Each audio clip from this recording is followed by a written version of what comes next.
Hello everyone, welcome back to my channel. So I hope you all are well and your examinations preparations are going well also. So in this video, we are now going to talk about our BSc 6 semesters Botany Paper 1 Unit 1 Cell Biology.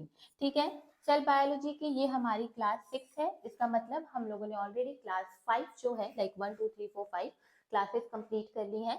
And ये जितनी भी videos आपको provide की जा रही है बच्चा लोग, वो सारी वीडियोस आपको महावीर बैच के अंडर प्रोवाइड की जा रही है. बहुत ज़्यादा इस बैच के बारे में मैं नहीं बताऊंगी क्योंकि ऑलरेडी डिस्कस होता रहता है सब कुछ. बस इतना ही बोलना है कि ये इसी साइंस वाले चैनल पर आपको बीएससी के जुअलॉजी एंड बॉटनी 6 सेमेस्टर के 32 यूनिट्स को मैं कंप्लीट करके दूंगी. बाइलिंगुअल लैंग्वेज होगी एंड बहुत ही सुंदर सुंदर स्लाइड्स के द्वारा आप अपने नोट्स को स्क्रीनशॉट करोगे और अपने नोट्स को प्रिपेयर करोगे. मैं एमसीक्यू भी साथ में प्रोवाइड करती हूँ. ये जितनी भी पढ़ाई मैं आपको यहाँ पर 6 सेमेस्टर में करा रही हूँ, ये आपके फर्दर जितने एग्जाम्स होंगे ना, एमएससी एंट्रेंस हो गया या फिर आप टीजीटी पीजीटी या फिर आपके एमएससी में ही काफी हेल्पफुल रहेगी. ये सिर्फ बीएससी तक ही सीमित नहीं रहेगा. तो एक कोर जो होता है वो आपका मजबूत हो जाएगा अगर आप एमएससी करना चाह रहे हो तो. ठीक है, चलो. आपके जो 6 सेमेस्टर के एमसीक्यूज होंगे उनके लिए मैं एमसीक्यूज भी सॉल्व कराती हूँ और साथ में आप लोगों को मैं सब्जेक्टिव पॉइंट ऑफ व्यू से सारे नोट्स भी प्रोवाइड कर देती हूँ.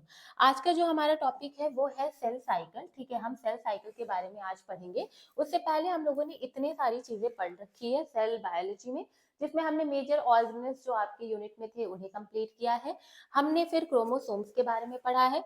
तो आप पांचों क्लास जरूर से जरूर देखिएगा क्योंकि सभी बहुत ही ज्यादा इंपॉर्टेंट एंड नॉलेजेबल है. ठीक है, सेल साइकिल में हमें पढ़ना है G0 G1 S and G2 phase, then mitosis, then amitosis and meiosis. Okay, तो चलिए स्टार्ट करते हैं. देखो, सेल साइकिल क्या होता है, हमेशा से आप जानते हो कि जो हमारा सेल है ना, जो हमारा एक सेल होता है, इसे डिवाइड करके दूसरा सेल बनाना होता है. अगर सेल डिवाइड नहीं करेगा तो ऑब्वियसली हम जानते हैं कि हमारी जो बॉडी है वो ग्रोथ ही नहीं कर पाएगी. जैसे आप लोगों को ये बेसिक चीज पता होगी कि जो हमारा सेल है ना, जो हमारा सेल है, जब बहुत सारे सेल एक साथ मिलते हैं, जो कि ये सारा चीज मैंने वीडियो में डिस्कस किया हुआ है बट सब को लिंक करना चाहती हूँ मैं. तो सेल जो है वो टिश्यू बनाएंगे, टिश्यू जो है वो ऑर्गन बनाएंगे, है ना, एंड ऑर्गन जो है ये ऑर्गन सिस्टम बनाएंगे.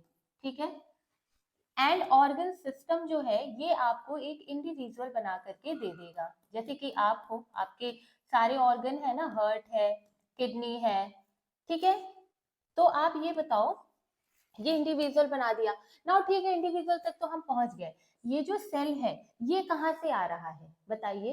ठीक है, हम मान रहे हैं कि सेल जो है ये टिश्यू, टिश्यू से ऑर्गन, ऑर्गन से ऑर्गन सिस्टम से इंडिविजुअल बन रहे हैं. But what about this cell, ये सेल आया कहाँ से, क्योंकि इसके पीछे तो कुछ है ही नहीं. सेल कहाँ से आया? तो आपको बात याद होगी रुडोल्फ वर्च्यू की, है ना. आपको किसकी बात याद होगी? आपको बात याद होगी रुडोल्फ वर्च्यू की. वेट अ मिनट बच्चा लोग, just give me a second. हाँ, तो हमने क्या बात की कि आपको रुडोल्फ वर्च्यू याद होंगे, जिन्होंने टर्म कहा था, एक लाइन कही थी उन्होंने. क्या लाइन कही थी? ओमनिस सेलुलाए. ठीक है, सेलुला. नाउ ओमनी सेलुलाए सेलुला का क्या मतलब है? ओमनी सेलुलाए सेलुला का मतलब ये है कि जितने भी सेल्स हैं, cells are made up of pre existing cell. ठीक है, क्या बोला उन्होंने कि जो सेल है वो बना हुआ है प्री एग्जिस्टिंग सेल से. इनका कहने का मतलब ये था कि एक सेल जो है वही जिम्मेदार है दूसरे सेल को बनाने के लिए. ठीक है, यानी इस सेल का डिवीजन हो रहा है तो हमारा दूसरा सेल बन रहा है. ये बात हमें पता है कि जब एक सेल डिवाइड करती है तो वो दो सेल को बना रही होती है. तो ये बात किसने सबसे पहले बताई थी? रुडोल्फ वर्च्यू ने कहा था कि ओमनी सेलुलाए सेलुला, यानी सेल जो है वो अपने एग्जिस्टिंग सेल से ही बनता है, कोई अलग चीज नहीं होती उसे बनाने के लिए. ठीक है, तो ठीक है भाई, सेल जो है वो डिवाइड कर रहा है. नाउ एक सेल जो है जब वो डिवाइड करके दूसरा सेल बना रहा होता है, ठीक है, या फिर ये जो सेल है ये फिर डिवाइड करके फिर से सेल बनाएगा, है ना. तो एक सेल से, मान लीजिए ये हमारा फर्स्ट सेल है, और ये सेकेंड सेल है। तो इन दोनों सेल के बीच में ये जो साइकिल चल रही है, ये जो ऑर्डर्ड सीक्वेंस वे में जो इवेंट चल रहे हैं ना बच्चा लोग, इसे ही हम लोग क्या कहते हैं, इसे ही हम लोग सेल साइकिल कहते हैं। तो यहाँ पर ऑर्डर्ड इवेंट चलते हैं, है ना, या फिर आप बोल सकते हो सीक्वेंस में सीक्वेंशियल प्रोसेस चलती है बिटवीन दी टू सेल्स। तो यानी पहले और दूसरा सेल में आखिर ऐसा क्या हुआ, कौन से इवेंट चले हैं जिसके वजह से ये एक सेल जो है वो दो सेल, दो से चार सेल बन जा रहे हैं। तो इसी को हम लोग क्या कहते हैं बच्चा लोग, इसी को हम लोग कहते हैं सेल साइकिल। सेल साइकिल कुछ नहीं है, सेल साइकिल यही बताता है कि एक सेल जो है वो कैसे दूसरा सेल, बिल्कुल न्यू सेल कैसे बना ले रहा है। तो सेल क्या है बच्चा लोग, सेल जो है ये एक ऑर्डर्ड सीक्वेंस ऑफ इवेंट है बिटवीन टू डिवीजन, दो विभाजनों के बीच में जो क्रमिक घटनाएं होती हैं हमारी कोशिकाओं की, उन्हें ही हम क्या कहते हैं, कोशिका चक्र यानी सेल साइकिल कहते हैं। ठीक है, फिर टू मेन फेजेस इसके होते हैं, एक होता है इंटरफेज, एक होता है एम फेज। ये चीज हम बाद में समझेंगे, पहले आप लोग मुझे ये समझाओ कि आप क्या समझते हो जब मैं दो टर्म्स यहाँ पर आपके सामने बोलती हूँ। The very first term is your meiosis. Okay, आप मियोसिस से क्या समझते हो और आप माइटोसिस से क्या समझते हो, ये दो टर्म आप मुझे बताओ कि पहले इससे आप क्या समझते हो। तो बहुत सारे बच्चों का आंसर आएगा कि दीदी माइटोसिस क्या होता है ना, कि इसे हम क्या कहते हैं, इनडायरेक्ट डिवीजन कहते हैं सेल का।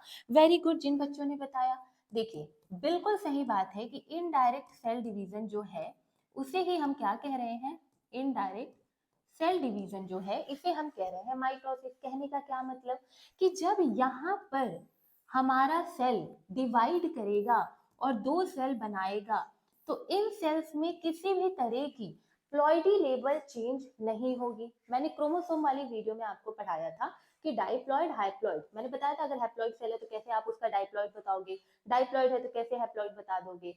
तो यहाँ पर मान लीजिए कि आपका एक सेल 46, इसकी प्लॉइडी लेवल मान लीजिए डाइप्लॉइड, या मान लो कि चलो हैप्लॉइड है, ठीक है ना, मान लो कि ये हमारा 46 नहीं है, ये 23 है, ठीक, इसकी प्लॉइडी लेवल है हैप्लॉइड। अब जब इसमें माइटोसिस होगा ना, जब इसमें माइटोसिस होगा तो जो प्लॉइडी लेवल होगी हमारे इन दो नए सेल की, वो भी 23 और 23 ही होगी। यानी यहाँ पर क्या नहीं हो रहा है बच्चा लोग, जरा बता दो मुझे, यहाँ पर there is no change in the ploidy level. तो हम क्या बोलते हैं, there is no change in ploidy level, है ना, प्लॉइडी लेवल, ठीक है। उसके अलावा क्या बोल सकते हैं कि there is no change in chromosome numbers also. तो इसमें क्रोमोसोम नंबर्स भी जो है ना, इनमें भी कोई चेंज नहीं हो रहा होता। तो ये चीज हमारी किसकी है, माइटोसिस की है, ठीक है। मेरा सर इतना दुख रहा था कि मैंने कॉफी बनाई अपने लिए, ठीक है। अब माइटोसिस आपको समझ आ गया कि हमें क्या मिल रहा है, हमें माइटोसिस में ये समझ आया ये इनडायरेक्ट सेल डिवीजन है, और इसमें हैप्लॉइड से अगर इसमें माइटोसिस होगा एक सेल में, अगर वो हैप्लॉइड है तो वो जो दो सेल बनाएंगे डॉटर सेल जिसे हम कहेंगे, वो भी उन्हीं सेम प्लॉइडी लेवल के होंगे। That means there is no change in the ploidy level या फिर क्रोमोसोम नंबर। सेकेंड, यहाँ पर एक और इम्पॉर्टेंट बात है कि जब यहाँ पर एक सेल डिवाइड करेगा तो वो आपको बना करके देगा टू डॉटर सेल, ठीक है ना, यहाँ पर आपको टू डॉटर सेल्स बनते हुए दिखाई देंगी जैसा मैंने आपको बताया। तो ये चीज आपको कंफर्म हो गई कि चलो दीदी माइटोसिस हमें समझ में आ गया। Now the second one is your what, meiosis. अब मियोसिस क्या है भाई, मियोसिस का नाम है रिडक्शन डिवीजन, ठीक है। इसमें क्या हो रहा होता है, इसमें जो हमारा प्लॉइडी लेवल है वो रेड्यूस यानी कम हो जाता है, इसीलिए हम इसे क्या कहते हैं, हम इसे कहते हैं रिडक्शन डिवीजन। तो रिडक्शन डिवीजन कहने से हमारा क्या तात्पर्य है कि यहाँ पर जो प्लॉइडी लेवल होगी हमारे सेल्स की, यानी अगर हमारे पास एक सेल है, पेरेंट सेल है, अगर इसमें यहाँ पर डिवीजन हो रहा है इस सेल का, डिवीजन यानी कि आप काट दो बीच में से, ठीक है, जैसे आप इस तरीके से इसको काट दो, ठीक। तो मान लो कि अगर इसके पास हम देखते हैं कि 40, ठीक है, मान लो कि यहाँ हम देखते हैं कि इनका 46 है, ठीक है, नंबर ऑफ क्रोमोसोम कितने हैं, 46 है, और प्लॉइडी लेवल क्या है, डाइप्लॉइड है, ठीक। तो अब जब आप इसको काटोगे ना बीच में से, तो आप देखोगे इसका बिल्कुल हाफ हो जाएगा हमारे डॉटर सेल में। तो यहाँ पर आप देखोगे कि 23 एंड 23 इस तरीके से करके आपको प्लॉइडी लेवल दिखाई देगी। तो व्हाट आई वांट टू से इज कि यहाँ जो प्लॉइडी लेवल होती है ना बच्चा लोग, वो क्या होती है, वो यहाँ पर चेंज हो जाती है, यानी हाफ हो जाती है, रेड्यूस हो जाता है। तो जो भी हमें डॉटर सेल यहाँ पर मिलेगा वो हमेशा ही हाफ नंबर ऑफ क्रोमोसोम ही क्या करेगा, कंटेन करेगा।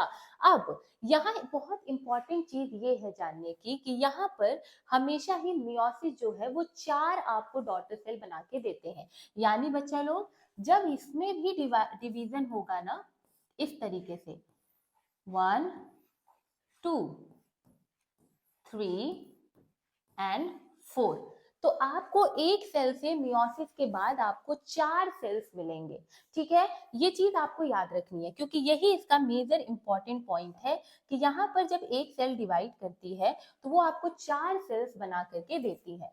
तो यहाँ क्या होगा बच्चा लोग, एक सेल जब डिवाइड करेगी तो वो आपको 4 डॉटर सेल बना करके देगी, ठीक है, 4 डॉटर सेल बन गया।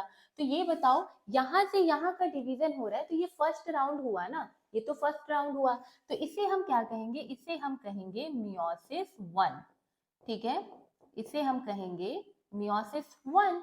और यहाँ से यहाँ ये तो दूसरा वाला राउंड हुआ ना, पहले राउंड में 2 हो गए, अब भाई दूसरे राउंड में 4 बने ना, तो इसको हम लोग क्या कहेंगे, इसको हम लोग मियोसिस सेकेंड कहेंगे, ठीक है। तो याद रखना मियोसिस में हमेशा ही 2 बार मियोसिस की साइकिल चलती है, the meiosis 1 and the meiosis second.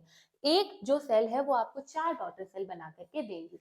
The very important point here is कि there will be change in, there will be change in chromosome number,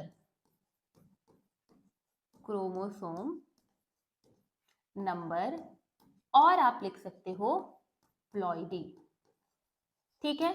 अब बच्चों को याद ही नहीं होता है, दीदी यार हमको याद ही नहीं हो रहा है मियोसिस क्या, माइटोसिस क्या, समझ ही नहीं आ रहा है, कैसे कंफ्यूजन हो जाता है। तो मैं आपको एक ट्रिक बता रही हूँ, ठीक है, थोड़ी सी उटपटांग सी ट्रिक है। मैंने इसको इस तरीके से याद किया था कि आप अपने दोस्तों को नहीं बोलते हो यार क्या तुम हाफ माइंडेड हो क्या, तुम्हारा दिमाग थोड़ा सा आधा वाधा है क्या, है ना। तो मैंने अपने आप को ये याद किया था कि मी हाफ माइंडेड, ये मेरे दिमाग में हमेशा चलता रहता है, ठीक है, यानी कि मैं हाफ माइंडेड पर्सन हूं। तो मी मतलब मियोसिस, ठीक है, मियोसिस में हमेशा ही प्लॉइडी लेवल हाफ हो जाएगी, ठीक है, प्लॉइडी जो है वो हाफ यानी रेड्यूस हो जाएगी। तो इस तरीके से आप इसको याद कर सकते हो, मी हाफ माइंडेड, ठीक है। इसके अलावा अब मियोसिस एंड माइटोसिस हो रहा है, हमें ये भी समझ आ जाना चाहिए कि ठीक है दीदी सेल डिवीजन में हम सिर्फ एक ही चीज क्यों नहीं कर सकते हैं, हम केवल माइटोसिस ही क्यों नहीं कर सकते हैं, हम मियोसिस ही क्यों नहीं कर सकते हैं, why these are all are मतलब डिफरेंट थिंग।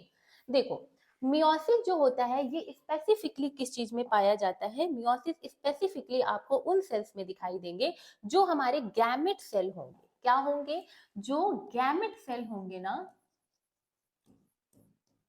उनमें ही आपको मियोसिस दिखाई देगी ना। What is this gamete cell, जो स्पर्म एग, इन्हीं में आपको क्या दिखाई देगा, मियोसिस दिखाई देगा। जब गैमेट सेल में आप देखते हो कि आपके हमारे ह्यूमन बॉडी में कितने नंबर ऑफ क्रोमोसोम है, बताओ, हमारे ह्यूमन बॉडी में 46 नंबर ऑफ क्रोमोसोम है और 23 पेयर्स हमें मदर से मिलते हैं एंड 23 पेयर्स हमें फादर से मिलते हैं, एंड देन ये कुल मिलाकर के 46 हो रहा है। तो ये बताओ इस 23, मान लो ये 23 हो गया एग, है ना, ये हो गया एग और ये हो गया स्पर्म, ठीक है, और इधर हम बना दे रहे हैं एक और 46, ठीक। ये वाला क्या है, ये एम यानी मम्मी का है, एंड ये F, ये पापा का है। ठीक, अब बताओ ये जो मम्मी का सेल है ये 46 दिख रहा है आपको, है ना, और ये पापा का 46 दिख रहा है, तो ये कौन से सेल्स हैं? ये गैमेट सेल्स हैं।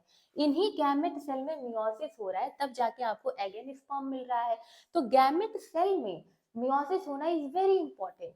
मियोसिस होता है, उसके बाद ही जाकर के स्पर्म एंड हमारे एग बनते हैं, एंड आगे चल करके फिर ये प्लॉइडी लेवल सेम हो जाती है, जिसमें आप क्या देख लेते हो? जाइगोट फॉर्मेशन देख लेते हो। तो बेसिकली आपका जो ये वाला सेल है और ये वाला सेल है मम्मी पापा का, वो गैमेट सेल है जिसमें मियोसिस होगा।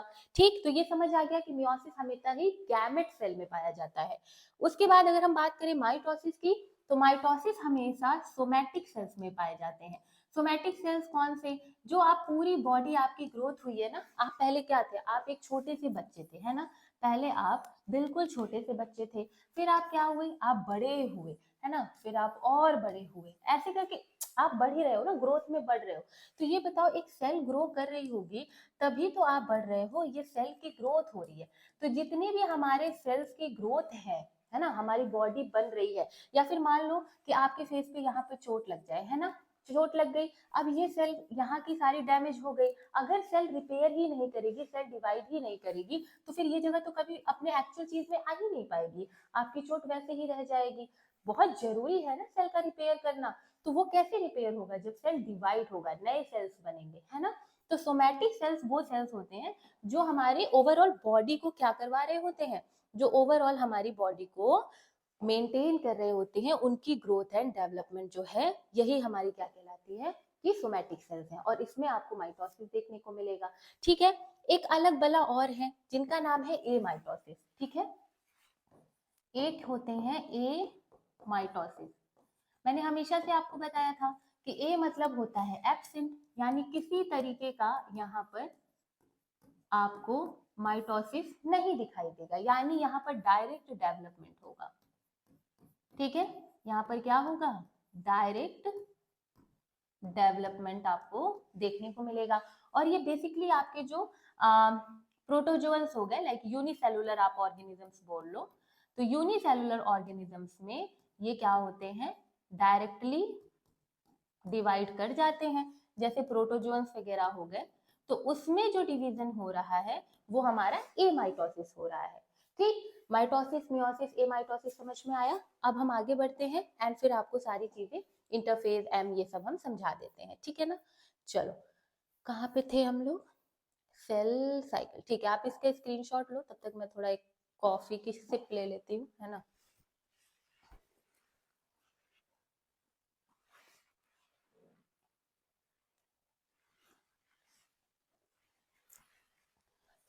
माइटोसिस की अगर हम बात करते हैं, तो हमने अभी बताया कि इसे हम इनडायरेक्ट डिवीजन कह रहे होते हैं, एंड वहीं ए माइटोसिस जो है इसे हम डायरेक्ट डिवीजन कह रहे होते हैं। ठीक, एंड मियोसिस जो है उसे हम रिडक्शन डिवीजन बोलते हैं।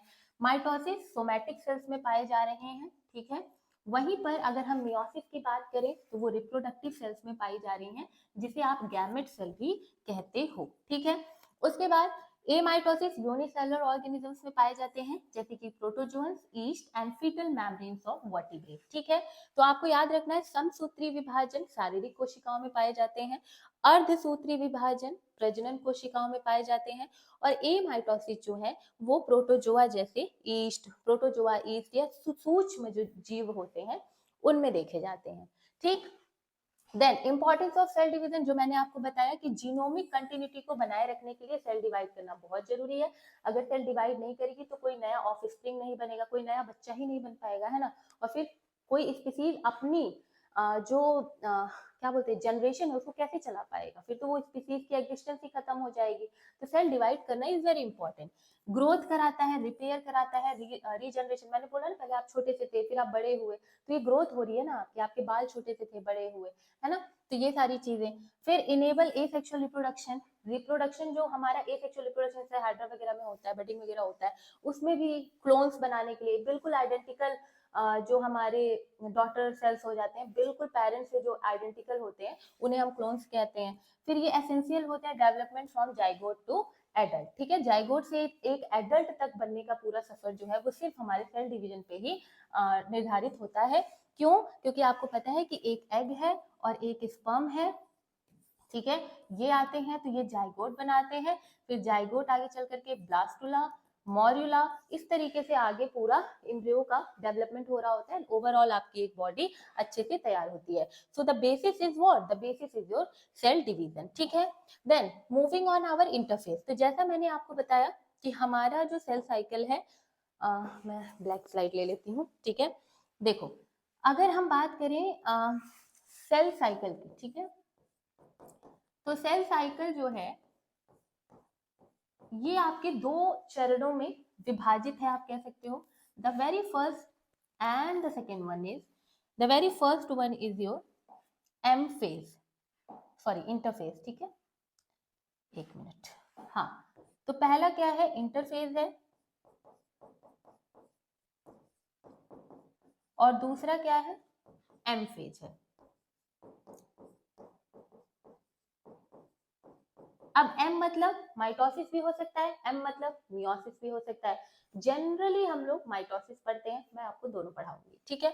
इंटरफेज की अगर हम बात करते हैं, इंटरफेज सबसे ज्यादा लॉन्गेस्ट फेज होती है, ये longest phase of cell cycle इसको कहा जाता है, और इसमें 3 चरण होते हैं, G1, S और G2। साइड बाय साइड आपको एक अलग सी G0 फेज दिखाई देगी, जो स्पेसिफिक सेल्स के लिए बहुत ज्यादा इंपॉर्टेंट है, जहां पर सेल मेटाबॉलिकली एक्टिव तो होता है लेकिन वो डिवाइड नहीं करता है। जैसे हमारी हार्ट की सेल हो गई, न्यूरॉन सेल हो गए, तो ये मेटाबॉलिकली बहुत एक्टिव होते हैं, अपना सारा काम कर रहे होते हैं, लेकिन इनमें किसी भी तरीके का विभाजन नहीं हो रहा होता है। तो वो किस फेज में जाके अरेस्ट हो जाते हैं, यानी उस सेल डिवीजन से बाहर निकल जाते हैं, तो G0 फेज में। आफ्टर G1 वो G0 फेज में चले जाते हैं, अपने आप को सेल डिवीजन से बाहर कर लेते हैं एंड स्थिर होकर के अपना मेटाबॉलिकली सारा जो प्रोसेस है वो कर रहे होते हैं। द एग्जांपल्स आर हार्ट की सेल, न्यूरॉन्स की सेल, ठीक है। अब G1, S एंड G2 जो है ये हमारे इंटरफेज में आता है, आफ्टर दैट G2 के बाद हमारे पास ये एम फेज आ जाता है, ठीक है ना। एंड यहाँ पर आपको क्या देखने को मिलता है, बीच में साइटोकाइनेसिस वगैरह एम फेज के बाद, अभी वो मैं आपको बताती हूँ। सबसे पहले वेरी इंपॉर्टेंट है कि इंटरफेज जो है और एम फेज जो है उसमें 2 चीजें आपको देखना है। सबसे पहला है कैरियोकाइनेसिस, ठीक है, एंड दूसरा है साइटोकाइनेसिस। देखो, काइनेसिस मतलब होता है आपका डिवीजन, काइनेसिस मतलब क्या होता है? डिवीजन। तो इसका भी काइनेसिस और इसका भी काइनेसिस, डिवीजन, ठीक है। बट जो कैरियो मतलब होता है, इसका क्या मतलब है? न्यूक्लियस। यानी सबसे पहले सेल साइकिल में न्यूक्लियस का डिवीजन होगा, उसके बाद हमारे साइटो यानी साइटोप्लाज्म का डिवीजन आपको देखने को मिलेगा, ठीक है। जैसे ही साइटोप्लाज्म का डिवीजन होगा आफ्टर टीलोफेज, आपको 2 नए सेल मिल जाएंगे। तो कैरियोकाइनेसिस पूरे टाइम चलता है, लाइक आप याद, इंटरफेज से स्टार्ट करो तो कुछ ना कुछ न्यूक्लियस में होता ही रहता है, कुछ ना कुछ न्यूक्लियस में होता रहेगा टीलोफेज तक। वहां के बाद आप साइटोकाइनेसिस देखोगे, 2 सेल्स डॉटर सेल्स में टूट जाएंगे, ठीक है। तो देखिए, अगर हम बात करें इंटरफेज की, जो मैं बताई हूँ वही लिखा है, बट ऑब्वियसली मुझे आपको नोट्स प्रोवाइड करना है तो मैं लेके चलती हूँ, ठीक है। देखो, इंटरफेज सबसे लॉन्गेस्ट फेज है सेल साइकिल की, सबसे लंबी अवस्था इसी को बोलते हैं। सेल यहाँ पर मेटाबॉलिकली एक्टिव होते हैं, यानी कोशिका जो है वो चयापचयी रूप से प्रक्रिय मतलब सक्रिय होते हैं, ठीक है। डिवाइडेड होते हैं G1, S, G2 फेजेस में। मैंने आपको बताया कि 3 चरणों में, 3 अवस्थाओं में इनका विभाजन हो रहा होता है, ठीक है। देन G1 फेज क्या करता है, ठीक है। G1 फेज में सेल की ग्रोथ हो रही होती है, यानी कोशिका की वृद्धि आपको दिखाई देगी। आरएनए एंड प्रोटीन सिंथेसिस होगा, यानी आरएनए एंड प्रोटीन का संश्लेषण होगा। इस फेज में सेल जो है वो अपने अंदर, जो न्यूक्लियस सेल के अंदर है, पहले मैंने क्या बोला, न्यूक्लियस का डिवीजन होगा उसके बाद सेल का होगा, तो अब हम सारी बातें न्यूक्लियस की कर रहे हैं। क्या हुआ, एक सेल है वो ग्रो किया, ठीक है, उसके अंदर न्यूक्लियस है, ठीक है। अभी देखो, समझो, आरएनए एंड प्रोटीन सिंथेसिस होना स्टार्ट होता है, और preparation for DNA replication, DNA replication करना is very very very important, ठीक है। बेसिकली हमारे पास है एक सेल, ठीक है, और सेल में है न्यूक्लियस, ठीक है। न्यूक्लियस में वी हैव क्रोमोसोम, ठीक है, ये क्या है, दीज आर क्रोमोसोम। अब मैंने आपको बताया था, एक पूरा फिगर ही बताया था जिसे मैं दोबारा बताने जा रही हूँ कि दिस इज आवर क्रोमोसोम, ठीक है, एंड क्रोमोसोम में we have this what, centromere, ठीक है, ये हमारा सेंट्रोमेयर है, ये शॉर्ट आर्म है, ये लॉन्ग आर्म है। अब जैसे ही आप क्रोमोसोम को खोलोगे तो वो इस तरीके से आपको उसकी आप अनकॉइलिंग करोगे तो आपको क्रोमेटीन दिखाई देगा, ठीक है, ये क्या है, क्रोमेटीन है। जैसे ही आप क्रोमेटीन को खोलना स्टार्ट करोगे तो आपको न्यूक्लियोसोम्स दिखाई देंगे, ठीक। न्यूक्लियोसोम में क्या क्या होता है, हमारे पास इस तरीके से हिस्टोन प्रोटीन्स होते हैं, ठीक है, एंड ये हिस्टोन प्रोटीन्स के किनारे किनारे जो डीएनए है वो रैप करके रहते हैं, यानी उनकी पूरी तरीके से रैपिंग हुई रहती है, ठीक। एंड जैसे ही आप इस हिस्टोन प्रोटीन को बाहर निकाल दोगे तो आप देखोगे double helical structure of DNA, ठीक है, ये हो गया double helical structure of DNA. And DNA का जो फंक्शनल पार्ट है, डीएनए का जो फंक्शनल पार्ट है which is capable of making mRNA, synthesising mRNA, उसे ही हम क्या कहते हैं, जीन कहते हैं। तो एक बार हम लेवल कर दे, बहुत ही ज्यादा इंटरेस्टिंग टॉपिक है, लिटरली अगर आप आराम से पेन कॉपी लेके समझोगे बहुत ही ब्यूटीफुल टॉपिक है, आप समझ जाओगे इजीली, ठीक है। मैंने क्या बोला, ये क्रोमोसोम का शॉर्ट आर्म है, ठीक है ना, और ये क्या है, सेंट्रोमेयर है। सारे सी वर्ड मैं पहले ही आप लोगों को सिखा चुकी हूँ पिछले वाली वीडियो में। फिर ये लॉन्ग आर्म है, और ओवरऑल हम इसे क्या कहते हैं, ये देखो इधर के जो फेस इस तरीके से ये जो है, ठीक, ये क्या है, ये टीलोमेयर है हमारे क्रोमोसोम का, तो इसको भी लिख देते हैं, ये टीलोमेयर हो गया, जो कि थोड़ा सा गंदा सा लग रहा है, और पता नहीं क्यों ना, मुझे जो मेरी आंख को चीजें पसंद नहीं आती है ना, मैं उसको पसंद कर ही नहीं सकती हूँ, मतलब it is very important for me कि मुझे वो आंख से चीजें पसंद आए, तो ये मैं थोड़ा सा इसको ठीक कर देती हूँ, है ना, हाँ अब लग रहा है ना, ठीक है। तो ये चीज हो गई, तो ये हमारा हो गया टीलोमेयर। अभी मैंने क्या बोला कि वी हैव दिस क्रोमोसोम, ठीक है, और क्रोमोसोम की अनकॉइलिंग हुई है तो क्या बन गया है, क्रोमेटीन, वेरी गुड, तो ये हो गया क्रोमेटीन। एंड क्रोमेटीन को खोला तो क्या मिला, न्यूक्लियोसोम, न्यूक्लियोसोम में दिस इज हिस्टोन प्रोटीन, ठीक है, एंड दिस इज डीएनए, तो ये हमारा न्यूक्लियोसोम है जो कि एक कैरेक्टरिस्टिक फीचर है, characteristic feature of eukaryotic cell, ठीक है। देन जैसे ही आपने हिस्टोन को निकाल दिया आपको मिला डबल स्ट्रैंडेड डीएनए, ठीक है, okay. And functional unit DNA की जो कि एमआरएनए वगैरह बना पा रहा है, प्रोटीन के लिए कोड कर पा रहा है, that is our gene.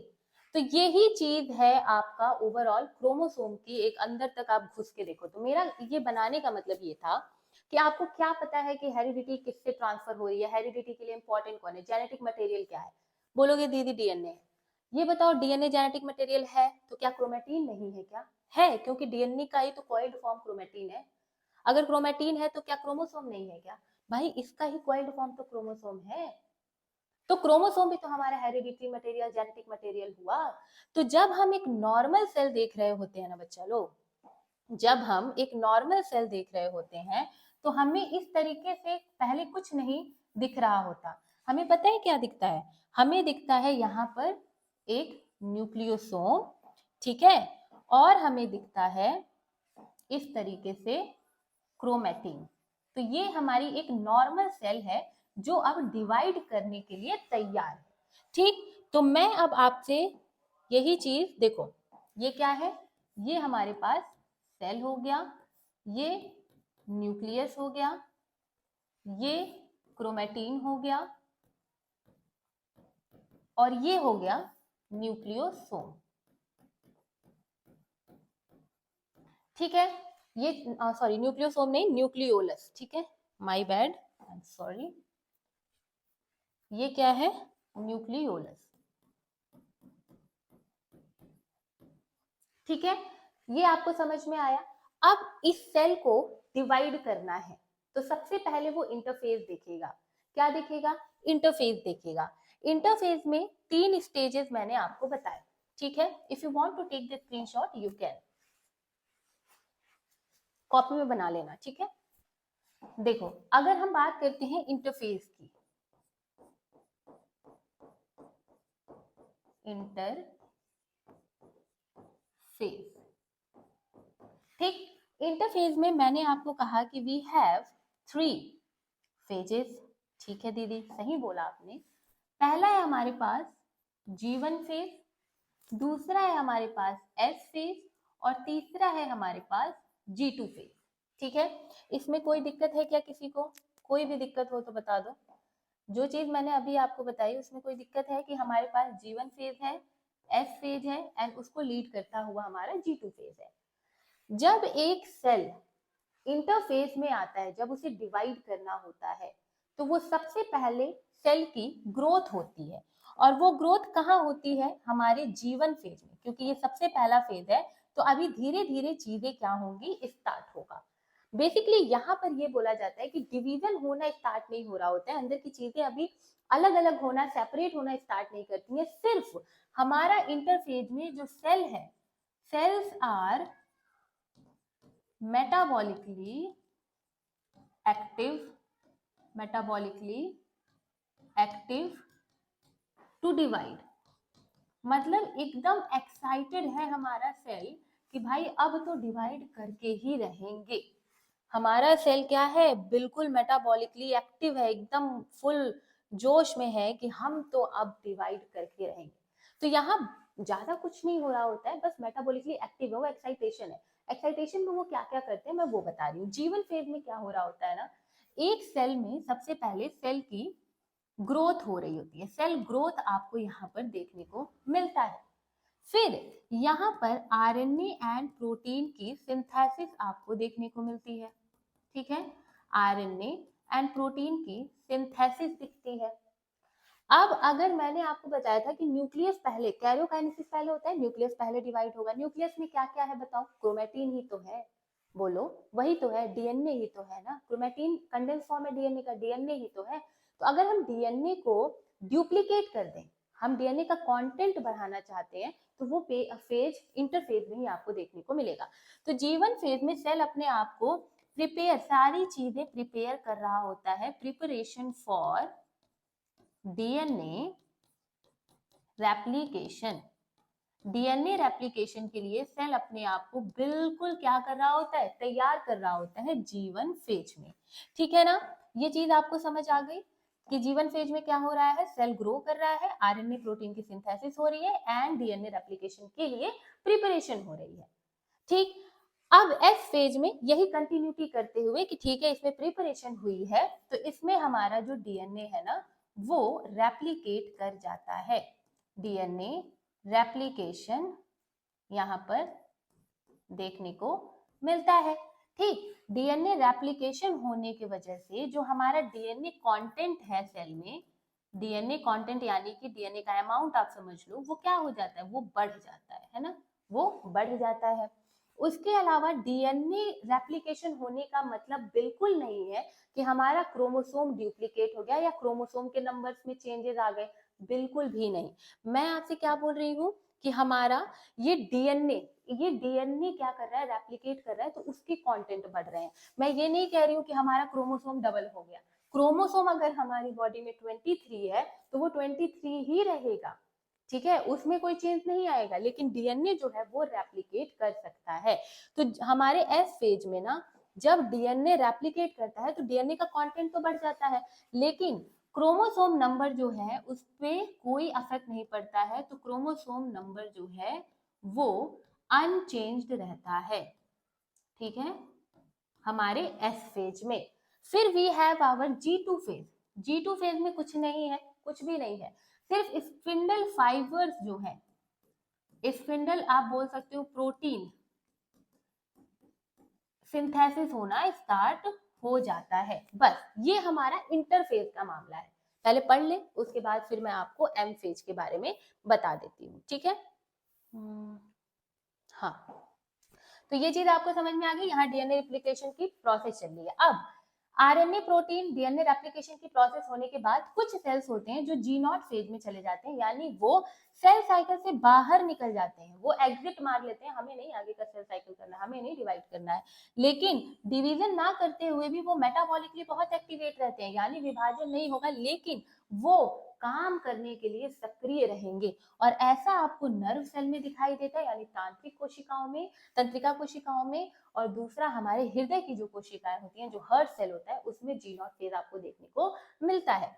Leading after G1 it is S phase. S phase में डीएनए रेप्लिकेशन हो जाता है। जैसा मैंने आपको बताया, डीएनए का कंटेंट डबल हो जाता है लेकिन क्रोमोसोम नंबर अनचेंज, यानी वो जो है वो समान ही रहता है, उसमें कुछ बदलाव नहीं आता, ठीक है। G2 फेज में माइटोसिस के लिए प्रिपरेशन हो रही होती है, क्योंकि इंटरफेज के बाद माइटोसिस आना है, और स्पिंडल प्रोटीन सिंथेसिस जो है वो हमारे G2 फेज में देखने को मिल जाता है। तो after interphase we have mitosis. Mitosis के बारे में थोड़ा सा इंट्रोडक्शन कर लेते हैं, फिर अपने ब्लैंक स्लाइड पे चल के आपको बताती हूँ। माइटोसिस जो है ये इक्वेटोरियल डिवीजन भी कहलाता है, ठीक है। अकर्स इन सोमैटिक सेल, जैसा मैंने आपको बताया, ये दो आइडेंटिकल डॉटर सेल, मैंने बता दिया था पहले कि इसमें दो आइडेंटिकल डॉटर सेल बनेंगे। क्रोमोसोम नंबर जो होंगे वो रिमेन सेम, इसमें क्रोमोसोम नंबर यानी प्लॉइडी अनचेंज्ड रहेगी। ये सारी बातें मैंने आपको पहले ही बता दिया है ना।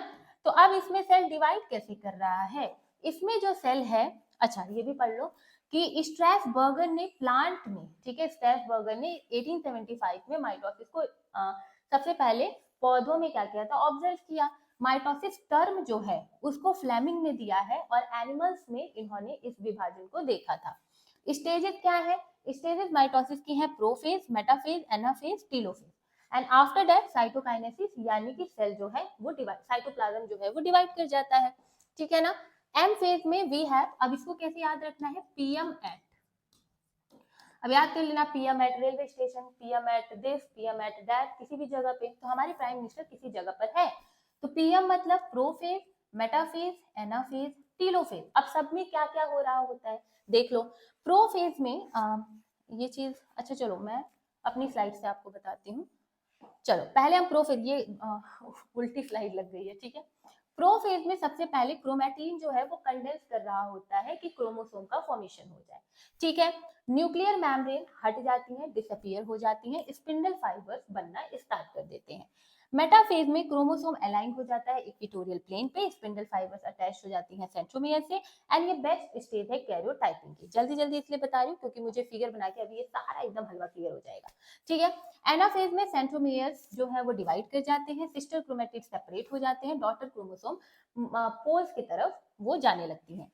टीलोफेज में क्रोमोसोम्स डिकंडेंस हो जाते हैं, न्यूक्लियर मेम्ब्रेन आ जाती है, न्यूक्लियोलस रीअपियर अपने आप हो जाता है, ठीक। बेसिकली क्या है दिस पीएमएट, तो अब हम लोग पढ़ने जा रहे हैं माइटोसिस। देखो मैं आप लोगों के लिए बहुत ज्यादा मेहनत करती हूँ, तो कृपया करके आप चैनल को सब्सक्राइब जरूर करें, क्योंकि सब्सक्राइब कर दोगे तो मुझे भी अच्छा लगेगा। जल्दी से जल्दी चैनल जो है वो 1 लाख सब्सक्राइबर जो माइलस्टोन है उसे कंप्लीट करेगा, एंड मुझे थोड़ा बूस्ट एक होता है ना अंदर से, और ज्यादा फील होगा कि भाई वीडियो तो बनानी है बच्चों के लिए, क्योंकि वो इम्पोर्टेंट है ना। क्योंकि मुझे जब मैं स्लाइड बनाती हूँ ना, तो मुझे यही समझ में आता है कि मुझे हर एक बच्चे के लिए इस साइट को प्रिपेयर करना है, जो एक बेसिक वाला बच्चा हो उसे भी समझ आ जाए, और जो बहुत लाइक एडवांस जिसका दिमाग है, advance in a good sense, तो उसे भी वो समझ में आ जाए। मेरे लिए सारे लोग एक ही समान है, ठीक है, तो मुझे सबको देख करके सारी चीजें समझानी पड़ती है, इसलिए मैं कोशिश मेरी हमेशा यही रहती है कि मैं बहुत बेसिक से तब हार्ड की तरफ जाऊं, मैं कभी हार्ड चीजें जल्दी नहीं पहले ही स्टार्ट कर देती, ठीक है। और इसीलिए आपको मेरे सारे टॉपिक हलवा क्लियर रखते हैं, तभी आप मुझे प्यार करते हो कि दीदी आप तो सब हलवा बना देती हो। हलवा मैं नहीं बनाती, वो हलवा है, आपको समझाता बस कोई गलत तरीके से है, ठीक है। और मैं किसी टीचर्स के बारे में नहीं बोल रही, सारे टीचर अपना बहुत अच्छा कंटेंट देते हैं, बट स्टिल समझाने का तरीका सबका अलग होता है ना। चलो माइटोसिस की अगर हम बात करते हैं, तो माइटोसिस में आपको मैंने बताया 4 फेजेज हैं, that is our PM AT, है ना। क्या बोला मैंने, पीएम एट। तो अगर आप इसको इंटरफेस के साथ जोड़ोगे तो आप कुछ इस तरीके से देखोगे, G1 S G2 P M A T और फिर हो जाएगा साइटोकाइनेसिस। ये आपकी पूरी की पूरी सेल साइकिल है। ठीक है, यही है आपकी सेल साइकिल। अब देखो ये G1 G2 ये हमारा इंटरफेज हो गया, ठीक है, PM एट हमारा M फेज हो गया और साइटोकाइनेसिस बन गया हमारा सेल। यही है, इसी में बन गया। G1 G2 मैंने समझा दिया है कि कुछ ज्यादा नहीं हो रहा है, RNA प्रोटीन की सिंथेसिस हो रही है, DNA रेप्लिकेट कर रहा है, नथिंग एल्स। अब माइटोसिस में सबसे पहले हम बात करते हैं प्रोफेज की। बहुत इंपॉर्टेंट और बहुत ही ज्यादा ना, मतलब मेरे को ये टॉपिक बहुत पसंद है। आई होप कि आपको भी मजा आ रहा होगा पढ़ने में। सबसे पहले हम सबसे पहले प्रोफेज समझेंगे, ठीक है। देखो प्रोफेज समझाने के लिए जब भी अब मैं जो भी स्टेजेस समझाऊंगी मैं उसमें डायरेक्ट न्यूक्लियस पे फोकस करूंगी, ना कि पूरे के पूरे सेल पे। बट सेल ठीक है, आपके लिए सब कुछ हाजिर है भाई, आप लोगों को ही तो पढ़ाना है और किसको पढ़ाना है ना। तो चलो देखो ये हमारे पास एक मान लो सेल है, ठीक। देन नेक्स्ट बन जाए तो वेल इनफ, नहीं तो पता है मैं सब कुछ नया नया ट्राई करती हूँ तो मुझे भी नहीं समझ में आता है कि सही तो चल रहा है ना। डार्क कलर लूँ क्या? हाँ डार्क ही लेती हूँ, ठीक। और ये मैंने सेल बनाया है, ठीक है ना। अरे हट जा भाई। फिर ये मैंने बनाया, हाँ बन तो गया, बन तो गया। थोड़ा गलत जगह बन गया, इसको हटाएं कैसे? अच्छा wait a minute, just give me some, हाँ ठीक है अब ठीक है। तो ये हमारे पास न्यूक्लियस हो गया। मैंने इसको थोड़ा सा फोकस इसलिए किया है क्योंकि मुझे न्यूक्लियस ही बहुत अच्छे से समझाना है, ठीक। अब देखो तो जरा, देखो ये क्या है, दिस इज सेल एंड ये क्या है, दिस इज न्यूक्लियस। तो प्रोफेज में क्या हो रहा होता है, सबसे पहले एक सेल बिल्कुल रेस्टिंग स्टेज में पड़ा हुआ था, मैंने बताया क्रोमेटिन वगैरह पड़े हैं, न्यूक्लियोलस पड़ा हुआ है। प्रोफेज में आते ही जो क्रोमेटिन है उसका कंडेंसेशन होना स्टार्ट हो जाता है। तो प्रोफेज में क्या हो रहा है, प्रोफेज में क्रोमेटिन कंडेंसेशन होना स्टार्ट हो जाता है। Chromatin condense to form chromosome. तो प्रोफेज में आपको क्रोमोसोम बनते हुए दिखाई देता है। जो क्रोमेटिन कुछ इस तरीके से हमारे सेल के न्यूक्लियस में इंटरफेज तक थे, अब वो क्या करेंगे, अब वो कंडेंस हो जाएंगे और क्या बना लेंगे, वो कुछ इस तरीके से क्रोमोसोम का फॉर्मेशन कर लेंगे, ठीक। तो हम इस तरीके से क्रोमोसोम का कंडेंसेशन, मतलब क्रोमेटिन का कंडेंसेशन होते हुए देखते हैं, जहां हमारे पास इस तरीके से 4 क्रोमोसोम बनते हुए, बस ऐसे समझाने के लिए 4 क्रोमोसोम बन गए। तो हमारे प्रोफेज में क्या हुआ, हमारे प्रोफेज में कंडेंसेशन हो गया। किसका कंडेंसेशन हुआ, क्रोमेटिन का। और क्रोमेटिन का कंडेंसेशन होने के बाद यहाँ हम देखते हैं कि क्रोमोसोम का फॉर्मेशन हमारे प्रोफेज में हो जाता है, ठीक। अब क्या होगा, इसके बाद आता है मेटाफेज, है ना। इसके बाद कौन सी फेज होती है, इसके बाद आता है मेटाफेज। मेटाफेज में क्या हो रहा होता है, जब हमारा क्रोमोसोम बना, है ना, जब हमारा क्रोमोसोम बना तो क्रोमोसोम में अब क्या होगा, वो सारे जो इधर उधर क्रोमोसोम फैले हुए थे ना, वो सब के सब, गलत कलर हो गया, वो सब के सब अब क्या हो जाएंगे, एक इक्विटोरियल प्लेन पर चले आएंगे। किस पे चले आएंगे, एक इक्विटोरियल प्लेन पे चले आएंगे। फिर से हम एक सेल बना देते हैं, ठीक है ना। और फिर हम क्या करते हैं, एक न्यूक्लियस बना देते हैं। तो ये हमने न्यूक्लियस अगेन बना लिया, ठीक। मेटाफेज में क्या होता है, जो भी क्रोमोसोम्स बने हैं, तो क्रोमोसोम्स जो होते हैं ना बच्चा लोग, वो क्या होते हैं,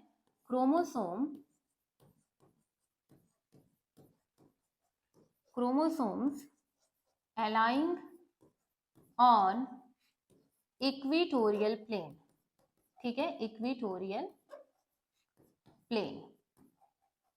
तो इक्वेटोरियल प्लेन पे हमारे क्रोमोसोम क्या करते हैं, अलाइनमेंट में आ जाते हैं, यानी कुछ इस तरीके से। ठीक है, इक्वेटोरियल प्लेन क्या मतलब, जैसे इक्वेटर पढ़ा है ना अर्थ का, वैसे ही हमारे न्यूक्लियस का एक इक्वेटर बीच की एक्सिस पे आकर के ये ऐसे लग जाते हैं। एंड आपको पता होगा कि सेंट्रियोल्स होता है, स्पिंडल फाइबर्स होते हैं, है ना। तो इधर ही आपको इस तरीके से सेंट्रियोल दिखेगा। ठीक, अभी सेंट्रियोल है, वो पिछले वाले में भी है, ऐसा नहीं है कि नहीं है। ठीक है, यहाँ पर भी आप ये सेंट्रियोल मान के ही चलो कि ये हमारा सेंट्रियोल है। ठीक, अब सेंट्रियोल हो गया, हमारे इक्वेटोरियल प्लेन पे क्या आ गए, हमारे क्रोमोसोम्स आ गए एंड स्पिंडल प्रोटीन फाइबर्स बनना यहाँ से स्टार्ट हो गए।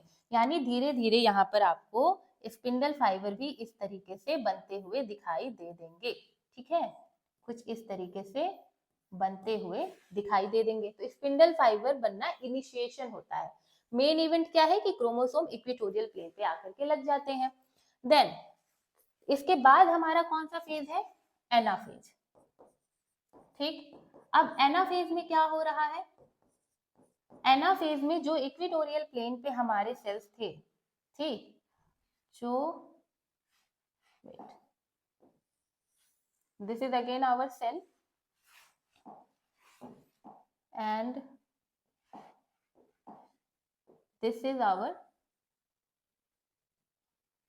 कहाँ इधर उधर जा रहे हो भाई, हाँ, तो ये हो गया न्यूक्लियस।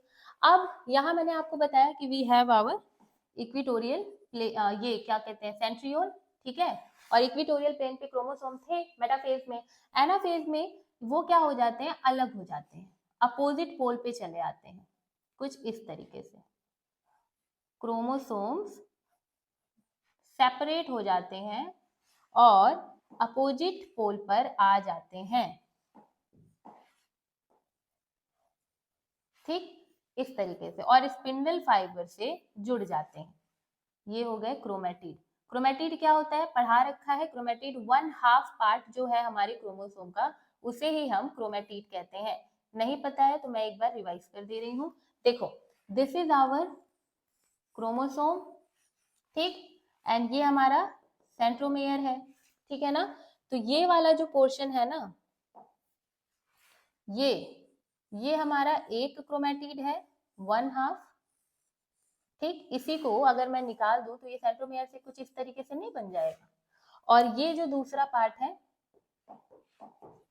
ये वाला, ये हमारा सेकेंड हाफ है, जो कि एक अलग हमारा क्रोमेटिड है। तो वही बात हो रही है कि 1/2 इधर चलाया, 1/2 इधर चलाया।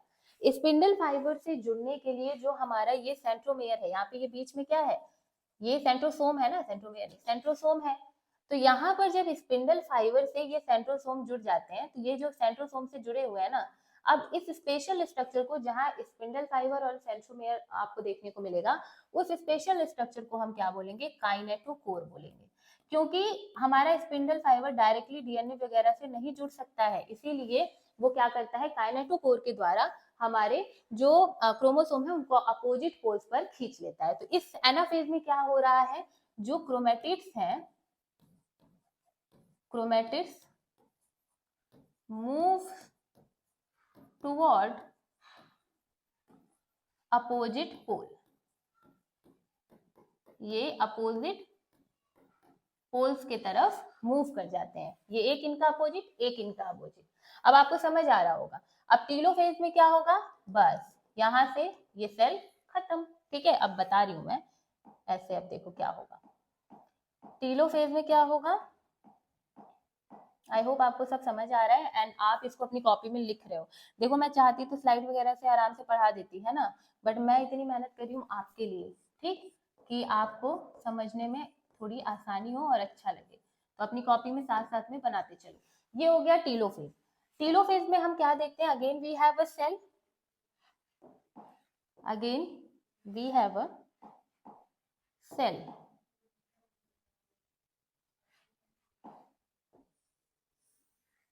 ठीक है, ये हमारे पास सेल, अच्छा इसको मैं इधर बनाती हूँ, ठीक है, क्योंकि अभी जरूरत पड़ेगी। ये हमारे पास सेल हो गया, ठीक है ना, एंड इस सेल में देन हमारे पास क्या आ जाएगा, न्यूक्लियस आ जाएगा। ये हमारे पास न्यूक्लियस हो गया। ठीक, अब देखो इस सेल में जो अलग अलग हमने देखे, यहाँ पे क्या था, यहाँ पे था सेंट्रियोल, ठीक है, और हमारे जो क्रोमोसोम के जो क्रोमेटिड थे हाफ वाले, वो अपोजिट पोल पे किसके साथ जुड़े हुए हैं, स्पिंडल फाइबर के साथ जुड़े हुए हैं। सेम ही स्ट्रक्चर है।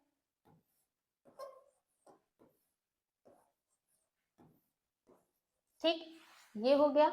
अब यहाँ पर क्या हो जाएगा, यहाँ पर इस तरीके से डिवीजन हो जाएगा, जिसके वजह से जो न्यूक्लियस है वो डिवाइड कर जाएगी। तो टीलोफेज में आप देखते हो कि न्यूक्लियर डिवीजन आपको देखने को मिल जाता है। ठीक है, तो अब यहाँ पर आप क्या देखोगे, यहाँ पर आप देखोगे कुछ इस तरीके से स्ट्रक्चर कि हमारे पास एक ही सेल है। ठीक है, हमारे पास यहाँ पर टीलोफेज में वी हैव वन सेल, ठीक, लेकिन उसमें न्यूक्लियस कितने हो जाएंगे, क्योंकि कैरियोकाइनेसिस हो गया, यहाँ पर न्यूक्लियस टूट गया, तो यहाँ पर न्यूक्लियस कितने हो जाएंगे, इस तरीके से दो आपको न्यूक्लियस दिखाई दे देंगे, ये जो टूट गए हैं। एंड इन दोनों न्यूक्लियस में यू हैव अ क्रोमोसोम, है ना, जो क्रोमेटिड है वो अगेन क्या कर लेगा, क्रोमोसोम के फॉर्म में आ जाएगा। एक मिनट बच्चा लोग, just give me a minute. हाँ, तो क्रोमेटिड क्या है, अब फिर से यहाँ पर इस तरीके से क्रोमोसोम बना लेंगे। ठीक, तो ये तो हमारा हो गया टीलोफेज तक की फ्लावर बन गया, समझ जाना बस। तो वो ऐसे हो गया, तो कैरियोकाइनेसिस हो गया, तो टीलोफेज में हमें इस तरीके से सेल्स मिल जाती है। ठीक, अब क्या होगा, यहाँ पर साइटोकाइनेसिस हो जाएगा, यानी साइटोप्लाज्म का डिवीजन हो जाएगा। तो इसका क्या हो जाएगा, साइटोकाइनेसिस। और साइटोकाइनेसिस में ये टूट करके अब क्या कर जाएंगे, ये टूट करके अब अलग अलग दो नए सेल्स बना लेंगे, यानी साइटोकाइनेसिस में हमारे पास एक ये सेल, हमारे पास एक ये सेल, दो डॉटर सेल हमें एक मिल जाएंगी, जिनके पास अपना जेनेटिक मटेरियल होगा, इसके पास भी होगा, इसके पास भी होगा। क्यों, क्योंकि इनमें अपना अपना क्रोमोसोम जो है, या क्रोमेटिड, क्रोमेटिन, जो भी आप कहना चाहते हो, वो यहाँ पर क्या हो जाएगा, मिल जाएगा। तो ये क्या बन गया, दो नए सेल्स बन गए ना, यहाँ पर टू डॉटर सेल्स आपको बन दिख गए। तो हमने स्टार्टिंग में सिर्फ एक सेल लिया था, लेकिन आफ्टर पूरे डिवीजन के माइटोसिस के बाद हमें दो सेल्स मिल गई। यही आपका सेल डिवीजन है, कुछ भी 30 मार खान नहीं था। ठीक है, तो कुछ भी ऐसा नहीं है जो ना समझ में आए, बहुत इजी है। बस इधर उधर की चीजें जब आप सेल साइकिल में बहुत ज्यादा जोड़ देते हो ना, कि ये भी पढ़ ले, ये हुआ, वो हुआ, ये ऑर्गेनेल गया, वो ऑर्गेनेल गया, तब दिक्कत आती है। इतना नहीं करना होता है। ठीक है, प्रोफेज में आपने देखा क्रोमेटिन कंडेंस होकर क्रोमोसोम बनाया, न्यूक्लियर मेम्ब्रेन अपने आप ही हट गई, स्पिंडल फाइबर्स जो है वो फॉर्म हो गए। मेटाफेज में क्रोमोसोम अलाइन हो गए इक्वेटोरियल प्लेट पे, स्पिंडल फाइबर अटैच हो गई सेंट्रोमियर से। एंड वेस्ट स्टेज, इसी में आप देख सकते हो क्रोमोसोम को। एनाफेज में सेंट्रोमियर डिवाइड हो गया, सिस्टर क्रोमेटिड सेपरेट हो गई, डॉटर जो क्रोमोसोम है वो पोल्स की तरफ आ गया। टीलोफेज में क्रोमोसोम डिकंडेंस हो गया, न्यूक्लियर मेम्ब्रेन रीअपियर हो गई और न्यूक्लियोलस अपने आप आ गया। तो लास्ट ऑफ द सेल में हमने क्या देखा, लास्ट ऑफ द सेल में हमने यही देखा कि हमारे पास दो जो डॉटर सेल्स बनी थी, उनमें इनका अपना यहाँ पर न्यूक्लियोलस भी है, और यही क्रोमोसोम जो है ना बच्चा लोग, यही एक्चुअल में डीकंडेंस हो जाता है। ठीक है, लो सभी कुछ मिट गया, सब कुछ ही चला गया। देखो ये बना और ये बना, दो हमें मिले, दोनों में इस तरीके से क्रोमेटिन आ जाएगा। ठीक है, दोनों में साइटोकाइनेसिस के बाद न्यूक्लियर मेम्ब्रेन आ ही गई, और इस तरीके से न्यूक्लियोलस भी आ जाएगा। ठीक है, तो हमें एक अच्छा खासा एक से दो सेल मिल गए।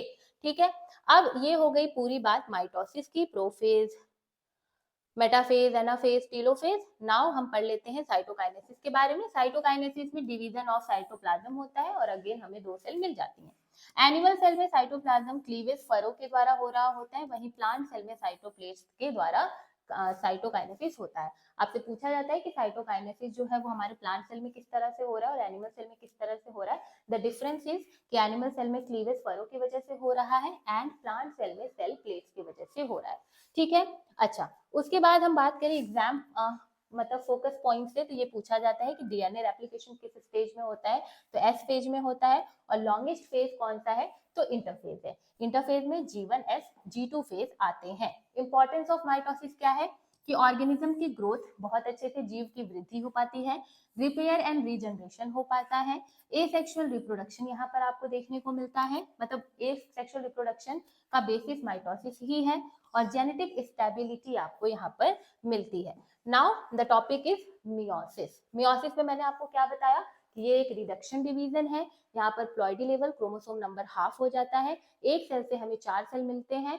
अब एक सेल से 2 बना, 2 से 4 बना, तो एक सेल से 2 सेल बनने वाले को प्रोसेस है मियोसिस 1, एंड 2 से जब 4 बना तो मियोसिस 2। तो 2 फेजेस में ये आपको देखने को मिलता है, मियोसिस 1, मियोसिस 2। ठीक है। मियोसिस जो है इसे हम रिडक्शन डिवीजन कहते हैं। जर्म सेल्स में ये पाए जाते हैं। 4 हैप्लॉइड सेल्स आपको प्रोड्यूस करके देते हैं। क्रोमोसोम नंबर और प्लॉइडी लेवल हाफ रिड्यूस हो जाती है। ठीक है। देन इसमें भी सेम जैसे माइटोसिस में हमने पढ़ा है कि प्रोफेज, मेटाफेज, एनाफेज, टीलोफेज, वैसे ही मियोसिस में भी प्रोफेज, मेटाफेज, एनाफेज, टीलोफेज चलता है। ठीक है। अब जब मियोसिस 1 चलेगा तो प्रोफेज 1, मेटाफेज 1, एनाफेज 1, टीलोफेज 1। ठीक है।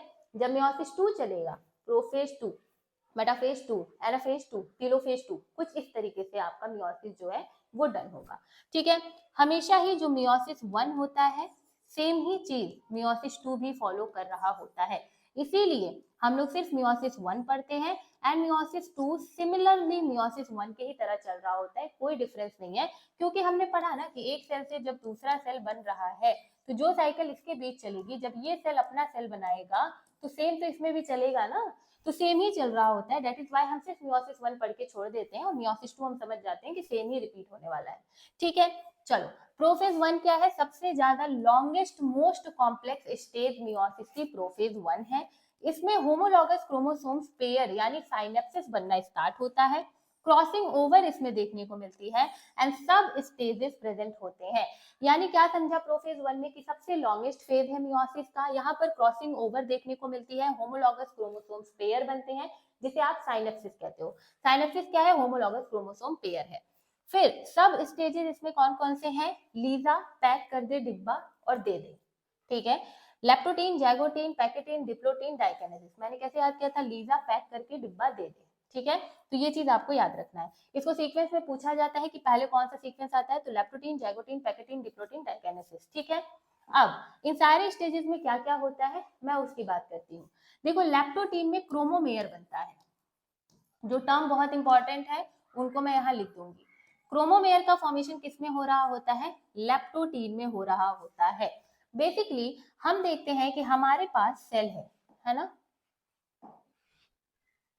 चलो मैं खुद ही बना देती हूँ क्योंकि इसमें ना मुझे ऐसा लग रहा है कि टाइम ज्यादा लग रहा है ना। हालांकि मुझे पता है आपका टाइम ज्यादा नहीं लग रहा है, बट मैं थक जाऊंगी। देखो, ये हमारे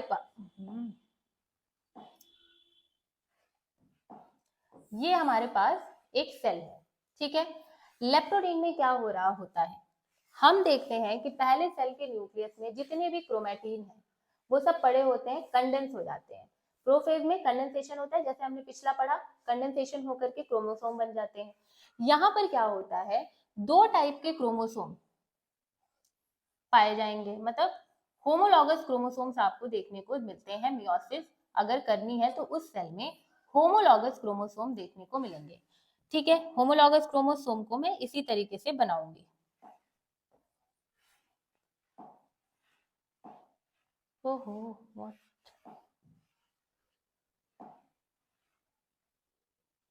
इसको कर लेते हैं ये, और इसको कर लेते हैं इस तरह से। हाँ, ये आपको एक पेयर, मतलब एक कलर का जो दिख रहा है, ठीक है, इसको समझो, और एक आपको दूसरे कलर का दिख रहा है, तो इसको हम लोग कहते हैं होमोलॉगस क्रोमोसोम्स। तो लेप्टोटीन में इसी तरीके से ये होमोलॉगस क्रोमोसोम्स पड़े हुए होते हैं, कुछ इनका और कुछ भी नहीं है। तो हमारे पास we have 1 chromosome like this. ठीक है, we have 1 chromosome like this. ये आप लोगों से मुझे डर लगता है, पता है कि अगर कुछ गलती वलती बना दिया तो फिर मुझे बोलने लगोगे, तो इसलिए ये लॉन्ग आर्म है, ऊपर शॉर्ट आर्म है। ठीक। and we have one chromosome like this. दिख रहा है, ये मैंने बस बाहर निकाल दिया है। तो लेप्टोटीन में कुछ है नहीं, सिर्फ क्रोमोमेयर बनता है और इस तरीके से क्रोमेटीन जो है वो आकर के क्या कर जाते हैं, कंडेंस होकर क्रोमोसोम बना लेते हैं। नाउ जाइगोटीन में क्या होता है, इस होमोलॉगस क्रोमोसोम में आपको क्या दिखाई देता है, डुप्लीकेटेड पैरेंटल क्रोमोसोम आपको देखने को मिलता है। तो जाइगोटीन की अगर हम बात करें तो जाइगोटीन में क्या क्या होता है, सबसे पहले मैं वो लिखवाती हूँ फिर आपको बताती हूँ। याद रखना लेप्टोटीन में हमारे पास इस तरीके के 2 क्रोमोसोम है, ठीक है, जिनको होमोलॉगस क्रोमोसोम कहते हैं। क्या कहते हैं, होमोलॉगस क्रोमोसोम कहते हैं। देखो जाइगोटीन में क्या हो रहा होता है, साइनेप्सिस का फॉर्मेशन हो रहा होता है। देखो साइनेप्सिस क्या है, साइनेप्सिस ये होता है कि जब होमोलॉगस क्रोमोसोम्स के बीच में क्या होने लगे, एक क्रॉसिंग ओवर होने की प्रक्रिया आपको दिखाई दे, यानी ये जो क्रोमोसोम है इसके पास आ जाएगा, ठीक है। तो साइनेप्सिस आपको यहाँ पर दिखाई देता है। देन आफ्टर दैट यहाँ पर आपको बाईवैलेंट स्ट्रक्चर भी देखने को मिलता है, ठीक है। बाईवैलेंट क्या, ये एक क्रोमोसोम ये 2 क्रोमोसोम बाईवैलेंट हुए, ठीक है। तो बाईवैलेंट क्रोमोसोम आपको यहाँ पर देखने को मिलता है। फिर यहीं पर आपको सिनेप्टोनीमल कॉम्प्लेक्स बनते हुए दिखाई देता है, ठीक है। तो ये सारी चीजें आपको यहाँ पर याद रखनी है। बेसिकली हो क्या रहा है जाइगोटीन में कि हमारे पास ये 2 क्रोमोसोम है, मैंने बनाया था ना, तो मान लो this is our 1 chromosome and this is our 2 chromosome. तो अब इनके बीच में ना सिनेप्टोनीमल कॉम्प्लेक्स बनना स्टार्ट हो जाएगा। जैसे दूसरा कलर लूंगी तो फिर बिगड़ जाएगा सब कुछ, है ना। चलो ये ले लेते हैं, जिससे इजीनेस हो जाएगी। देखो तो यहाँ पर आपको कुछ इस तरीके से सिनेप्टोनीमल कॉम्प्लेक्स देखने को मिलेगा, ठीक है ना बच्चा लोग। क्या देखने को मिलेगा, यहाँ पर सिनेप्टोनीमल इस तरीके से कॉम्प्लेक्स देखने को आपको मिलेगा, यानी अब ये दोनों एक पास आना स्टार्ट कर देंगे, ठीक। तो यही आपका क्या है, सिनेप्टोनीमल कॉम्प्लेक्स है, ठीक। अब देखो एक बात समझो, अब आप एक बात समझिए कि यहाँ बन गया सिनेप्टोनीमल कॉम्प्लेक्स। अब आपको ये पॉसिबिलिटी दिख रही है क्या कि इन दोनों में एक्सचेंज हो सकता है, यानी ये येलो वाला इधर और पर्पल वाला उधर जा सकता है थोड़ा अमाउंट का। तो सेम चीज आपके नेक्स्ट स्टेज में दिखाई देती है जो आपका है पैकेटिन। अरे ठीक, अब देखो पैकेटिन में क्या हो रहा है, सिनेप्टोनीमल कॉम्प्लेक्स बना, एक पास चिपक गए। अब देखो यहाँ पर क्रॉसिंग ओवर हो रही है, ये एक के ऊपर एक आ गए ना, इस तरीके से क्रॉसिंग ओवर होगी। तो बेसिकली यहाँ पर क्या हो जाएगा, क्रॉसिंग ओवर होना स्टार्ट हो जाएगा। तो पैकेटीन की चीजें मैं आपको लिखवा देती हूँ, है ना। पैकेटीन में कौन कौन से इवेंट हो रहे हैं, 4 क्रोमेटिड्स आपको यहाँ पर दिखेंगे, 4 क्रोमेटिड्स आपको दिखेंगे और इसे ही हम कहते हैं टेट्राड फॉर्मेशन। तो टेट्राड फॉर्मेशन आपको इसी में देखने को मिलेगा, 1 2 3 4, ठीक है। तो 4 क्रोमेटिड्स हुए ना, तो 4 क्रोमेटिड्स यहाँ पर टेट्राड का फॉर्मेशन करेंगे। साथ ही साथ यहाँ पर क्या हो रहा है, क्रॉसिंग ओवर हो रही है, ठीक है। यहाँ पर क्रॉसिंग ओवर हो रही है between 2 homologous chromosome, 2 homologous chromosomes के बीच में यहाँ पर क्रॉसिंग ओवर होते हुए दिखाई दे रही है, ठीक है। और जब क्रॉसिंग ओवर होती है तो इसे ही हम कहते हैं जीन या जेनेटिक रिकॉम्बिनेशन, जीन रिकॉम्बिनेशन भी इसी में आपको देखने को मिलता है पैकेटीन में, ठीक है ना। तो अब क्या होगा यहाँ पर, ठीक है, ये 4 चीज याद रखना कि पैकेटीन में 4 क्रोमेटिड्स टेट्राड फॉर्मेशन कर रहे हैं, क्रॉसिंग ओवर होमोलॉगस क्रोमोसोम्स की हो रही है एंड जेनेटिक रिकॉम्बिनेशन आपको देखने को मिल रही है। अब बेसिकली हमारे डिप्लोटीन में क्या होगा, अब एक्सचेंज हो जाएगा, इस क्रोमोसोम में क्या हो जाएगा, एक्सचेंज हो जाएगा। तो एक्सचेंज की वजह से क्याज्मा फॉर्मेशन आपको, क्याज्माटा फॉर्मेशन आपको देखने को मिलेगा, ठीक है। तो जो मैं आपको तभी से बता रही थी कि ये हमारा एक क्रोमोसोम है और ये हमारा दूसरा क्रोमोसोम है, यही बता रही थी ना। तो बेसिकली इसमें क्या होगा, ये वाला यहां चलाएगा पर्पल वाला, ठीक है, और जो व्हाइट वाला है वो इसमें चलाएगा। देख रहे हो? तो ये क्या हो गया, एक्सचेंज हुआ ना, रिकॉम्बिनेंट क्रोमोसोम बने ना। रिकॉम्बिनेंट क्या होता है, जब हम किसी चीज में फॉरेन चीज डालते हैं, वेक्टर होता है ना, होस्ट, ये सब जेनेटिक रिकॉम्बिनेशन में पढ़ा है। तो अब इसमें रिकॉम्बिनेंट नहीं हुआ, इसके लिए ये वाला चीज बाहर का नहीं है, इस क्रोमोसोम का बाहर का नहीं है, और इसके लिए ये बाहर का नहीं है। तो रिकॉम्बिनेंट क्रोमोसोम यहाँ पर आपको बनते हुए दिखाई दे देंगे। जिन क्रोमोसोम्स के पास पहले रिकॉम्बिनेंट क्रोमोसोम, पहले जो क्रोमोसोम्स थे उनके पास अपनी इंडिविजुअलिटी थी, अपने डीएनए थे, अपना सब कुछ था, है ना।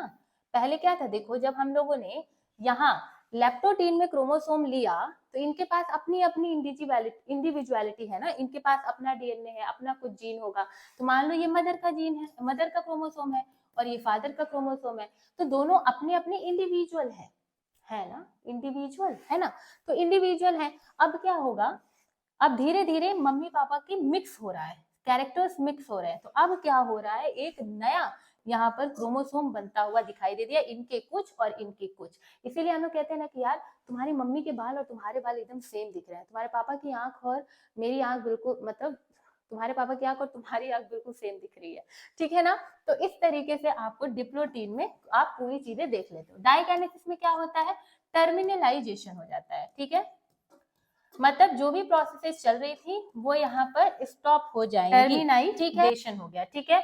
और जो यहाँ पर टर्मिनाइजेशन हुआ, मतलब कि अब चीजें यहाँ पर स्थिर हो गई, जितनी हो चुकी थी, जो होमोलॉगस क्रोमोसोम, कियास्मा, जो भी बनना था वो यहाँ पर आकर के बन के खत्म, ठीक है। उसके बाद अब प्रोफेज खत्म हो गया, प्रोफेज में हमने इतनी सारी चीजें पढ़ी। अब इसके बाद we have what, we have another, that is metaphase 1। Prophase 1 आपको समझ आ गया ना। चलो अगर मैं आपसे पूछ रही हूँ, ये स्लाइड्स मैंने खाली छोड़ी थी ताकि मैं आपसे क्वेश्चन पूछ पाऊँ, है ना। चलो क्वेश्चन नंबर 1 है, इसका आप मुझे आंसर देना।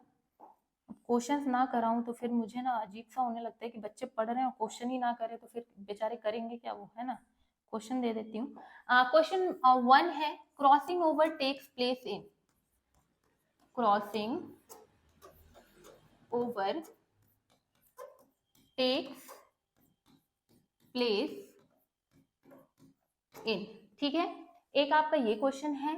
क्वेश्चन नंबर 2 है, bivalent forms in, bivalent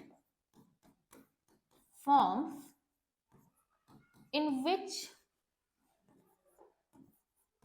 in which phase, ठीक है। Then the next one is, अच्छा जिन बच्चों ने पिछली वीडियोस पे आंसर किया था, well done to all of you, ठीक है। तो थैंक यू कि आप आंसर करते हो, मुझे भी देख के बहुत खुशी होती है कि आप आंसर कर रहे हो, ठीक है।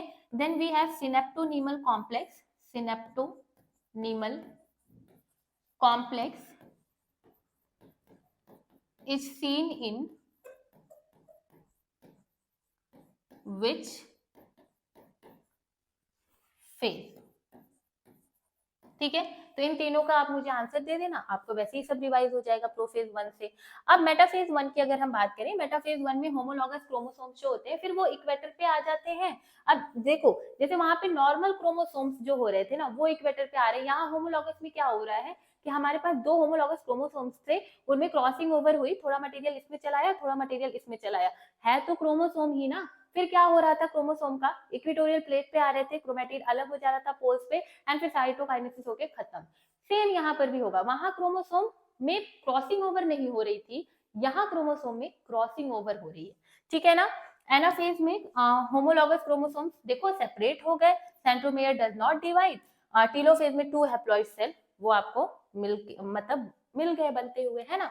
सिग्निफिकेंस क्या है, फॉर्मेशन ऑफ गैमेट, गैमेट्स का फॉर्मेशन हो जाता है, जेनेटिक वेरिएशन मेंटेन करता है chromosome number of species, basis of evolution, अगर मियोसिस ना हो तो इवोल्यूशन आपको देखने को नहीं मिलेगा, ठीक है। अब ये हमने मियोसिस 1 रखा है और ये हमारे पास मियोसिस 2 है, ठीक है। एक बार यहीं से समझ लो, ज्यादा कुछ समझने की जरूरत नहीं है। मियोसिस 1 में we have a nucleus, we have a centriole ऊपर, ठीक है, बना के बता देती हूँ। We have cell, we have nucleus, and यहाँ पर आप देख रहे हो सेंट्रियोल, ठीक है।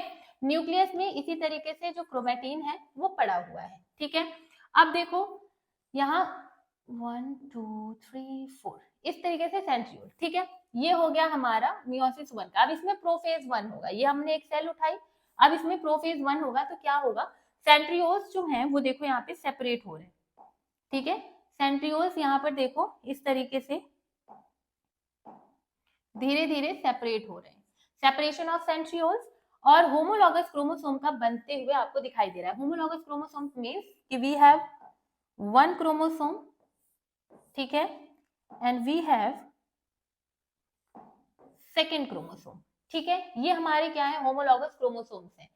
तो प्रोफेज में होमोलॉगस क्रोमोसोम की पेयरिंग हो रही है कि भाई तू मेरे पेयर का है, तू मेरे पास आ जा, ठीक है। तो ये पेयरिंग हो गई है ना। अब ये पेयर्ड हमारे पास पेयरिंग हो गई। अब क्या होगा, मेटाफेज में ये पेयरिंग में आपको देखने को मिलेगा क्रॉसिंग ओवर, ठीक है। क्या देखने को मिलेगा, क्रॉसिंग ओवर देखने को मिलेगा। तो अब ये कुछ इस तरीके से बनेगा, देखो ये हमारे पास ऐसे था ना, तो इनके में कुछ इस तरीके से छोटा सा यहाँ पे आ जाएगा, और ये कुछ ऐसा था ना, तो इसमें छोटा सा ये आ जाएगा। तो ये दोनों ने एक दूसरे में एक्सचेंज कर लिया, यानी क्रॉस ओवर कर लिया, ठीक है ना। क्रॉसिंग ओवर आपको समझ आ गई। अब यही क्रोमोसोम क्या करेंगे, इक्वेटोरियल प्लेट पे जाकर के ऐसे अलग हो जाएंगे, है ना, अलग हो जाएंगे ये इस तरीके से या इस तरीके से, जैसे आप बनाना चाहो, ठीक है। फिर इक्वेटोरियल प्लेट पर आपको ये दिखाई दे रहे हैं, पोल्स अपने अपने जनरेट हो गए हैं, सेंट्रियोल और स्पिंडल फाइबर बना के उन्होंने पोल बना लिया। एनाफेज 1 में मूवमेंट हो गया क्रोमोसोम का towards the pole, haploid nuclei आपको यहाँ पर बनते हुए दिखाई दे दिया विथ न्यू क्रोमोसोम, ठीक है।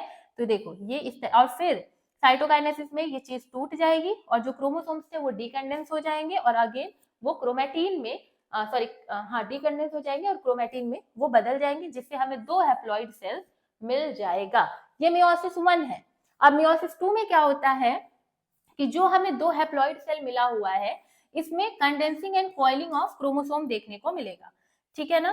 क्या देखने को मिलेगा, condensing and coiling of chromosome, ठीक। मेटाफेज 1 में क्रोमोसोम अरेंज हो जाएंगे इक्वेटोरियल, सेम जो आपका मियोसिस 1 में चल रहा था फिर से वही चीज चलेगी। एंड मियोसिस 1 में हमें कुछ इस तरीके से देखो, ये हमारे पास एक सेल है, इसमें मियोसिस 1 होगा, ठीक है। इसमें अगर मियोसिस 1 होगा बच्चा लोग, तो इसमें हमें क्या मिलेगा, देखो इससे हमें 1 और 2 ये दूसरा सेल मिल जाएगा। फिर इसमें क्या होगी, मियोसिस 2 होगी, ठीक है। मियोसिस से हमें पता है कि हमें 2 तो मिलेगा ही, इसमें भी मियोसिस 2 होगा और हमारे पास क्या हो जाएगा, 1 2 3 4, ठीक है। तो बनने का जो यहाँ से यहाँ बना रहे वही तो यहाँ से यहाँ बनाएगा, तो सेम ही है, कुछ अलग नहीं है, ठीक है। बस याद रखना है कि माइटोसिस में there will be no homologous chromosome, there will be no crossing over, ऐसा कुछ माइटोसिस में नहीं है, लेकिन मियोसिस में वी हैव दीज थिंग, ठीक है।